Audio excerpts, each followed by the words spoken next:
حضرت ہود علیہ السلام کا نسب نامہ یوں ہے: ہود بن شالخ بن ارفخشت بن سام بن نوح علیہ السلام۔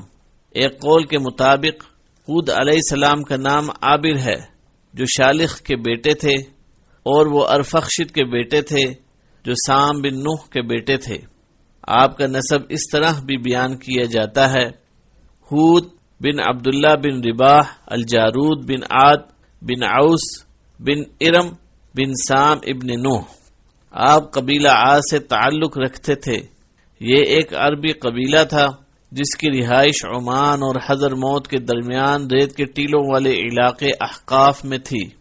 یہ علاقہ سمندر کے کنارے پر واقع تھا اور شہر کے نام سے معروف تھا، اور ان کی وادی کا نام مغیث تھا۔ یہ لوگ زیادہ تر لمبے لمبے ستونوں والے خیموں میں رہتے تھے، جیسے کہ ارشاد باری تعالی ہے۔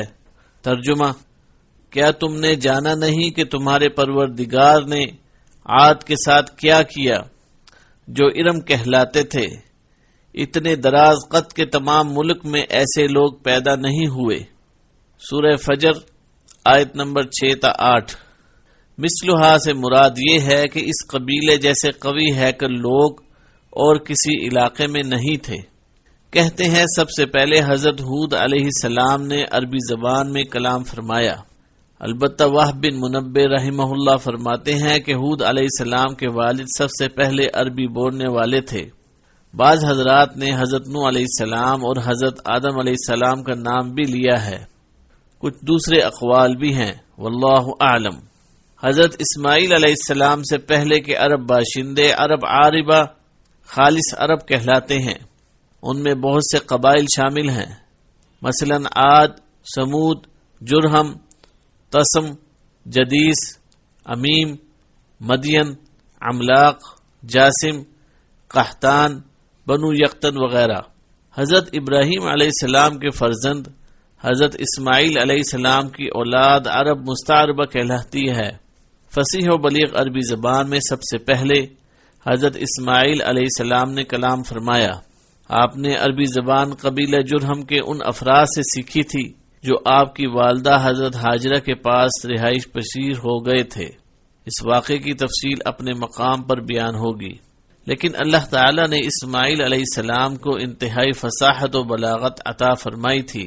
رسول اللہ صلی اللہ علیہ وسلم بھی اسی انداز سے فصیح و بلیغ عربی میں کلام فرمایا کرتے تھے۔ طوفان نوح کے بعد سب سے پہلے قوم عاد نے، جنہیں عادن الاولی بھی کہا جاتا ہے، بت پرستی اختیار کی۔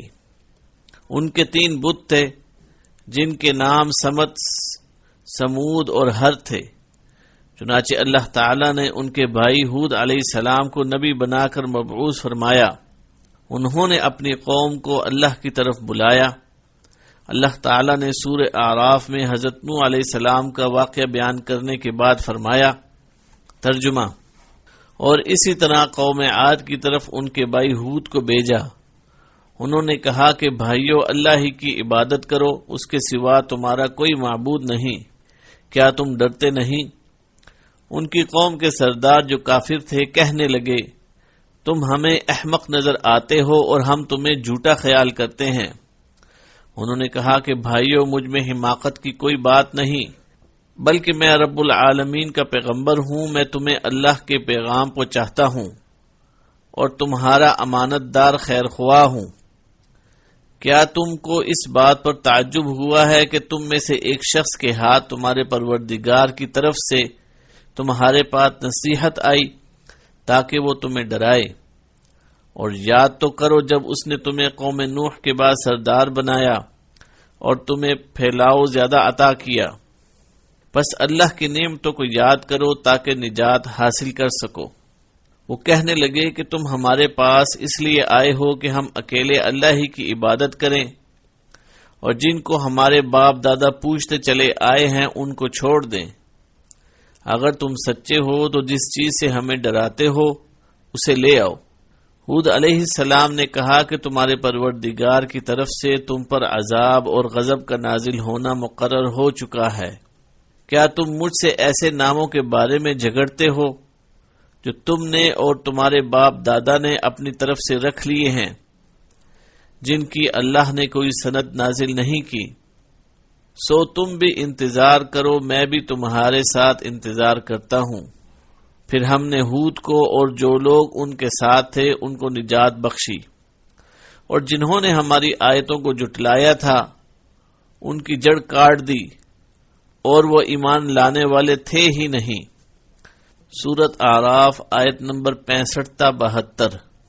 اور سورہ ہود میں حضرت نوح علیہ السلام کے واقعے کے بعد فرمایا، ترجمہ: اور ہم نے عاد کی طرف ان کے بھائی ہود کو بھیجا، انہوں نے کہا کہ اے میری قوم، اللہ ہی کی عبادت کرو، اس کے سوا تمہارا کوئی معبود نہیں، تم شرک کر کے اللہ پر محض بہتان باندھتے ہو۔ اے میری قوم، میں اس وعظ و نصیحت کا تم سے کچھ صلہ نہیں مانگتا، میرا صلہ تو اس کے ذمے ہے جس نے مجھے پیدا کیا، بھلا تم سمجھتے کیوں نہیں؟ اور اے میری قوم، اپنے پروردگار سے بخشش مانگو، پھر اس کے آگے توبہ کرو، وہ تم پر آسمان سے موسلا دھار میںہ برسائے گا اور تمہاری طاقت پر طاقت بڑھائے گا، اور دیکھو گناہ گار بن کر روگردانی نہ کرو۔ وہ بولے، اے ہود، تم ہمارے پاس کوئی دلیل ظاہر لے کر نہیں آئے، اور ہم صرف تمہارے کہنے سے نہ اپنے معبودوں کو چھوڑنے والے ہیں اور نہ تم پر ایمان لانے والے ہیں۔ ہم تو یہ سمجھتے ہیں کہ ہمارے کسی معبود نے تمہیں آسیب پہنچا کر دیوانہ کر دیا ہے۔ انہوں نے کہا کہ میں اللہ کو گواہ بناتا ہوں اور تم بھی گواہ رہو کہ جن کو تم اللہ کا شریک بناتے ہو میں ان سے بیزار ہوں، جن کی اللہ کے سوا عبادت کرتے ہو وہ اور تم سب مل کر میرے بارے میں جو تدبیر کرنی چاہو کر لو، اور مجھے مہلت نہ دو۔ میں اللہ پر جو میرا اور تمہارا سب کا پروردگار ہے بھروسہ رکھتا ہوں۔ زمین پر جو بھی چلنے پھرنے والا ہے وہ اس کو چوٹی سے پکڑے ہوئے ہے، بے شک میرا پروردگار سیدھے راستے پر ہے۔ اگر تم روح گردانی کرو گے تو جو پیغام میرے ہاتھ تمہاری طرف بھیجا گیا ہے وہ میں نے تمہیں پہنچا دیا ہے، اور میرا پروردگار تمہاری جگہ اور لوگوں کو لا بسائے گا، اور تم اللہ کا کچھ بھی نقصان نہیں کر سکتے۔ میرا پروردگار تو ہر چیز پر نگہبان ہے۔ اور جب ہمارا حکم یعنی عذاب آ پہنچا تو ہم نے ہود کو اور جو لوگ ان کے ساتھ ایمان لائے تھے ان کو اپنی مہربانی سے بچا لیا اور انہیں عذاب شدید سے نجات دی۔ یہ وہی عاد ہیں جنہوں نے اللہ کی نشانیوں سے انکار کیا اور اس کے پیغمبروں کی نافرمانی کی، اور ہر متکبر و سرکش کا کہا مانا، تو اس دنیا میں بھی لعنت ان کے پیچھے لگی رہی اور قیامت کے دن بھی لگی رہے گی۔ دیکھو عاد نے اپنے پروردگار سے کفر کیا، اور سن رکھو ہود کی قوم عاد پر پھٹکار ہے۔ سورہ ہود آیت نمبر 50 تا 60۔ حضرت ہود علیہ السلام نے قوم کو دعوت غور و فکر دی تو قوم مزید کفر و عناد میں دھنس گئی اور اپنے حق پر ہونے کے بدے دلائل گھڑ لائی، اور انہوں نے آپ کی نبوت اور آخرت کا انکار کر دیا۔ سورہ مومنون میں نوح علیہ السلام کے واقعے کے بعد ارشاد ہے، ترجمہ: پھر ان کے بعد ہم نے ایک اور جماعت پیدا کی اور انہی میں سے ان میں ایک پیغمبر بھیجا جس نے ان سے کہا کہ اللہ ہی کی عبادت کرو کہ اس کے سوا تمہارا کوئی معبود نہیں، تو کیا تم ڈرتے نہیں؟